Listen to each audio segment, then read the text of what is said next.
জগন্নাথ দেব উঠে পড়েছে, দেখতেই পাচ্ছেন। আর এই যে ছেলে শুয়ে আছে। নমস্কার, নতুন একটা ভিডিও নিয়ে চলে আসলাম। উঠে পড়েছি, ফ্রেশ হয়ে গেছি। মাসি এখনও আসেনি, 9টা বাজতেই চললো। হাজব্যান্ডের পায়ের ব্যথাটা আগের তুলনায় একটু ব্যথাটা কম আছে। কালকে একটু মানে সব স্প্রে ট্রে করা হয়েছিল, তারপরে বোরোলিন গরম করে যে জায়গাটা ব্যথা হয়েছিল সেই জায়গাটা বেশি করে দিয়েছে। তো তাতে আর ব্যথাটা আগের থেকে অনেক কম আছে আপাতত। এখন জানি না সারাদিন কেমন থাকবে। আর বেশ ওয়েদারটা আজকে বেশ একটু মেঘলা মেঘলা করেছে। রাত্রিবেলা বৃষ্টি হয়েছে, বেশ ভালোই মুষলধারেই বৃষ্টি হয়েছে। তবে রাত্রিবেলা জানিনি, সকালবেলা উঠে দেখছি সব ভেজা। আমার হাজব্যান্ড উঠেছিল তো বললো হ্যাঁ বৃষ্টি হয়েছে।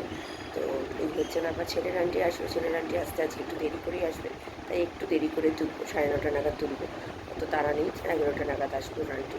অন্য সময় কি 10টা 10-15 আসছিল বলেন, তো তার জন্য তাড়াহুড়ো লেগে যাচ্ছিলো। বিশেষ করে মাসিটা দেরি করে আসে, তো সেই জন্যই প্রবলেমটা হয়েছে। আর রান্নাবান্না বলতে গেলে আজকে তো পাট পাতা বড়া করবো, আর ওই কালকের ওই তরকারিটা আছে সেটা করবো। মানে রয়েছে যেটা রাত্রিবেলা খেয়েছে সেই তরকারিটা আমার হাজব্যান্ডকে দিয়ে দেবো, অল্প আছে, তো ওই দিয়ে খেয়ে নেবে। আর রাত্রিরের জন্য একটা তরকারি করতে হবে, তো দেখি কী তরকারি করি। ওই রাত্রিরের তরকারি নিয়েই ঝামেলা। এবার আলুর তরকারি খাবে না, আলু চচ্চড়ি খাবে না, তো করবোটা কী বলুন। এখন দেখি কী করা যায়, এখনও কোনো কিছু মানে ডিসিশন নিতে পারিনি। তো চলুন আপাতত এখন একটু বসি, দেখি মাসি কখন আসে, তারপর চা করবো, চা খাবো, তারপর ছেলেকে দিই। তো চলুন আমি আবার পরে আসছি। ও আপনাদের সাথে একটু শেয়ার করে দিচ্ছি ওয়েদারটা কীরকম। ওই দেখুন ওয়েদারটা দেখতে পাচ্ছেন, ওয়েদারটা পুরো মেঘলা, একটু আগে বৃষ্টিও পড়ছিল। তো ঠিক আছে, চলুন আপাতত আমি এখন একটু বসি, আমি আবার পরে আসছি। চা করতে চলে গেছে। এখানে আমাদের এক্সট্রা যে কালকে গতকালের দুধটা ছিল সেই দুধটা দিয়েই আমাদের তিনজনেরই হয়ে গেল। আমি আর আমার হাজব্যান্ড চা খাবো। আমার হাজব্যান্ড বললো আজকে চা খাবে, তাই জন্য আদা চিনি দিয়ে চা করতে বসিয়ে দিয়েছি। ছেলের দুধটা পরে দেবো, ভেবেছিলাম আগে দেবো, তো দেখলাম যে না, আগে স্নানটা করে আসুক। ওর আন্টি আজকে দেরি করে আসলো, স্নানটা করিয়ে বসাই, নাহলে প্রচণ্ড দেরি করে দেয়, ওর জন্য আমার দেরি হয়ে যায়। আর মাসি এত বাজে কাজ করছে, তাই আমার হাজব্যান্ড বলছে কোনো কাজ ঠিক মতো করছে না, নোংরাভাবে ঘর মোছা, জামা কাপড় কাচা, সব কিছু দিক থেকে তো মানে সব কিছুতে বলতে হচ্ছে এখন। আগে একটা কিছুতে বলতে হতো না, মানে না বললেই এরকমভাবেই কাজ করে যাবে। কি বলবো বলুন। রান্নাঘরে চলে এসেছি, পাট পাতাটা বার করে জলের মধ্যে ভিজিয়ে রাখলাম। এখানে বেসনটা গুলবো, আর ওইদিকে ভাতও বসিয়ে দিয়েছি। তো এইদিকে বেসনটা বেশি করে নিলাম একটু, যেহেতু পাট পাতাটা একটু অনেকটাই আছে।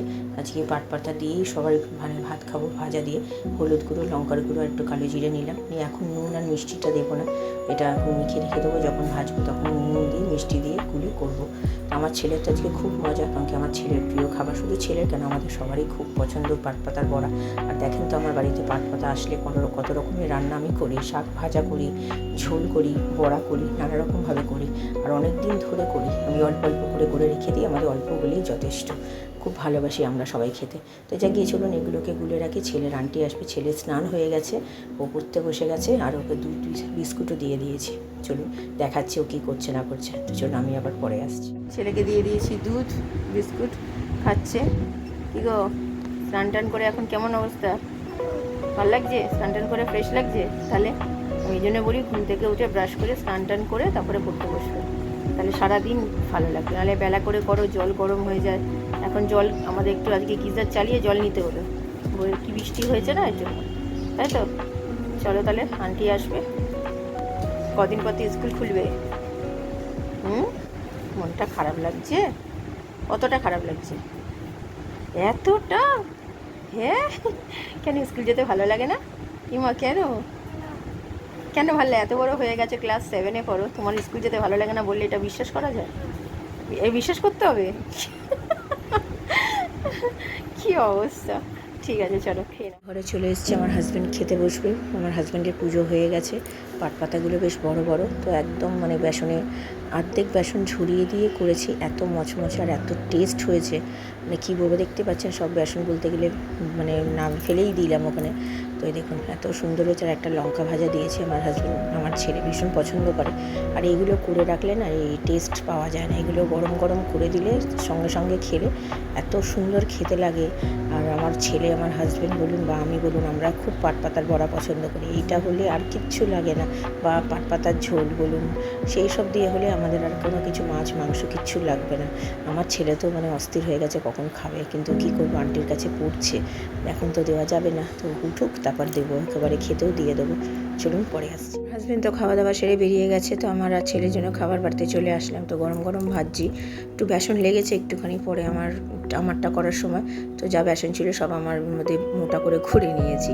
খেতে অসাধারণ হয়েছে। আমার ছেলে তো খেয়ে একদম কি বলবো, মানে বলছে আরও একটা করে দাও, কিন্তু আর তো নেই, আমার জন্যই আছে।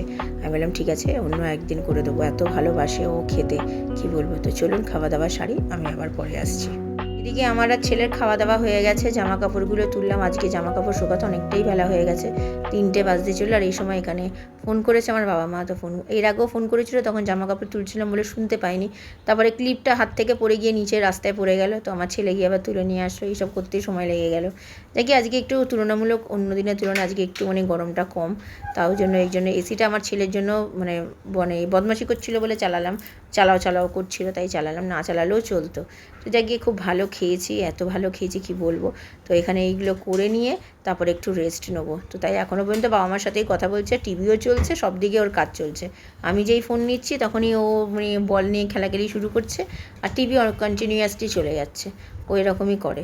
তো বিকেলবেলা ওর তো আন্টি আছে, আমারও পড়ানো আছে। আজকে বিকেলবেলা কী রান্না করব সেটাই ভাবছি। তো এই গতকালের তরকারিটা রয়েছে, একটু আমার হাজব্যান্ডের হয়ে যাবে। তো আমার বেগুন ভাজা খেতেও ইচ্ছা করছে না, অনেকে আজকে সকালবেলাও ভাজাভুজিই খেয়েছি। এখন কি করব সেটাই ভাবছি, দেখি কি করি। তো বুঝতে পারছি না কি করব। তো চলুন আমি আবার পরে আসছি। গুড ইভিনিং, এখন বাজে 4টে বাজতে 10 মিনিট বাকি। খাওয়া দাওয়া সেরে উঠেছি অনেকক্ষণ। তারপরে তো আপনাদের সাথে শেয়ারই করলাম যা কাজগুলো করছিলাম, ওই জামা কাপড় পাট করা, বাবা মাদের সাথে কথা বলা, সেগুলো করলাম। করে এবার একটু রেস্ট নেবো। বিকেলবেলা তো বললাম পড়ানো টড়ানো আছে, সবই আছে। তো এই হচ্ছে ব্যাপার। ছেলে কেমন খেয়েছে একবার একটু জিজ্ঞাসা করি। কী গো, কেমন খেয়েছো? ভালো লেগেছে? পাটপাতার বড়াটা কেমন লাগলো? ভালো হয়েছে? খুব ভালো না মিডিয়াম ভালো? খুব লঙ্কা বড়া, ঠিক আছে চলো। শুনতেই পারলেন, খুব ভালো লেগেছে। আর সত্যি বলছি পাটপাতার বড়াটা এত ভালো হয়েছে, মানে ক্রিসপি। আমি কিন্তু কোনো কিছু মানে সোডা বলুন বা কিছু বেকিং সোডা এসব কিছু দিইনি, জাস্ট সিম্পল যেরকম বেসন দিয়ে গুলে করে সেরকমই করেছি। এত ভালো খেতে হয়েছে, এত ক্রিসপি হয়েছে, মানে কি বলবো, মানে খেয়ে মনটা ভরে গেছে, মানে তৃপ্তি করে। আমার হাজব্যান্ড বলছে পুরো বেগুনির মতো সাইজে, আর পাতাগুলো বড় বড় ছিল, তো সেই জন্য বেশ ভালো মতো মানে মানে করা গেছে। ছোট ছোট পাতা হলে না, মানে ছোট ছোট হয়, খেতে ভালো লাগে না। তো যাই হোক, খেয়েছি খুব ভালো। তো দেখি রাত্রিবেলা কি খাবো সেটার জন্য চিন্তা করতে হবে। এই এক রান্না নিয়ে চিন্তা, জানেন তো, মাথায় একটা। তো চলুন এখন একটু রেস্ট নিই, আমি পরে আবার বিকেলে আসছি। ছেলে সন্ধে দিতে বসে গেছে, মানে সন্ধে দেওয়া অলরেডি হয়ে গেছে। কাজের মাসি কাজ করে একটু আগে বেরিয়ে গেল, রুটির মাসি আসছে রুটি করতে। আজকেও দেরি করা নিয়ে মাসির সাথে খিচির পিটির লেগেছে। বললাম না কিছু বলার নেই, যাই বলি না কেন এরা কোনো কথা শুনবে না, ওই একই কাজই করবে। অতএব আর কিছু বলি না। এখন আজকেও কি বলবো, বললেও কোনো কথা উত্তর দেয় না। ও মানে আমি বলি আমার মতো, ওনারা কাজ করে যায় নিজের মতো। আর কি বলবো, যাকে চলুন আমি পড়িয়ে নিই, পরে আসছি। ফ্রেন্ডরা সব চলে এসছে, আগেই বলেছি। ছেলেরকে পড়াগুলো একটু ধরে নিচ্ছি, ওর আন্টি আসবে যেহেতু। মাসি তো কাজ করে চলে গেছে। তো আমাদের রুটির মাসি এখনও রুটি মানে করছে, এখনও শেষ হয়নি করা। তো আজকে বললাম তো আগেই যে মাসির সাথে আমার আজকে যে মাসি কাজ করে খিচির পিঠে লেগে গেছে। মানে কি বলবো, এই মাসিকে ছাড়াতেও পারি না, মানে মায়াও লাগে। বয়স্ক মানুষ, ছাড়িয়ে দেবো?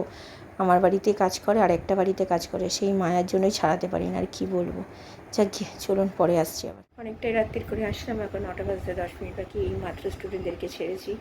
একটা স্টুডেন্টকে একটু আগে ছেড়েছি, 8:35-40 নাগাদ। আর একজন এসছিল 6:30 নাগাদ আসলো। এসে মানে পড়াশোনা করতে করতে 7:30 নাগাদ ওনার একদিন মানে বড় বাথরুম পেয়ে গেছে, তো সেই জন্য বাড়ি চলে গেল। আমাকে সেটা বলেনি, আমি তাহলে ব্যাগটা নিয়ে যেতে বারণ করতাম, আমি বাড়ি থেকে তাহলে ঘুরে আসো। কিন্তু ও আমাকে বলেনি, উনি বললো আমার পেট ব্যথা করছে, আমি বাড়ি যাবো। ছেলেটা পেট ব্যথা নিয়ে কদিন ধরে ভুগছে, তো আমি বাড়ি পাঠিয়ে দিয়েছি। ফোন করেছিলেন ওর মাকে, ওর মা ফোন ধরলো না দেখে ও বললো আমি আন্টি বাড়ি চলে যাচ্ছি, খুব পেট ব্যথা করছে, চলে গেল। তারপরে ওর মা ফোন করলো, বললো যে এরকম ওর বড় পটি পেয়েছে, তো আমি তাহলে কি পাঠাবো? না হ্যাঁ ঠিক আছে তাহলে পাঠিয়ে দিন, আমি তো পড়াচ্ছি এখন। তো তাই একটু দেরি হয়ে গেল, আসলেই তখন কটা বাজে, 8টার সময়। বাকি কাজটা যেটা ছিল সেটা করিয়ে এইমাত্র ছাড়লাম।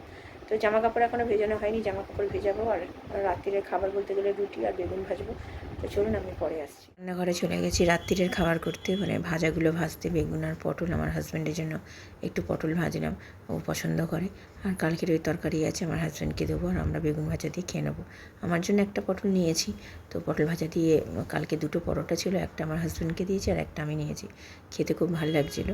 আর আমার ছেলে আমার থেকে একটু বায়না করছিলো পরোটা খাবে বলে, ওকেও একটু দিলাম। তো চলুন এগুলো করে নিয়ে খেয়ে নিয়ে, আমার হাজব্যান্ড চলে এসছে, ওর হাত মুখ দিয়ে ওটাও বেড়ে রাখলাম, শুধু রুটিটা নিয়ে দিয়ে দেবো, হয়ে যাবে। তো চলুন খাওয়া দাওয়া সারি, আমি আবার পরে আসছি। রাত্রিরে খাওয়া দাওয়া তো হয়ে গেছে অনেকক্ষণ, এখন বাজে 11:15। তো এবার শুয়ে পুরো মোটামুটি সব কাজ গোছানো হয়ে গেছে, জামা কাপড় ভেজানো, চাল ভেজানো। তো কালকে চিংড়ি মাছ করবো, চিংড়ি মাছ এনেছে আমার হাজব্যান্ড, তো কচু এনেছে, তো কচু দিয়ে আলু দিয়ে একটু চিংড়ি মাছের ঝোল করবো পাতলা করে। আর রাত্রিরের জন্য দেখি কী করি, রাত্রিরের তরকারিটা নিয়ে চিন্তা কী করা যায়। অ্যাকচুয়ালি আলুর তরকারি খেতে চায় না, বিশেষ করে আমার ছেলে, তো সেই জন্যই আমার চিন্তা, দেখা যাক কী করা যায়। তো চলুন মোটামুটি সব কাজ গোছানো হয়ে গেছে, জামা কাপড় পরলাম তো আগে। তো ভিডিওটা তাহলে আর বড় করছি না, ভালো লাগলে লাইক শেয়ার সাবস্ক্রাইব করবেন, কালকে নতুন একটা ভিডিও নিয়ে চলে আসবো। আপনারা ভালো থাকবেন, সুস্থ থাকবেন, নমস্কার।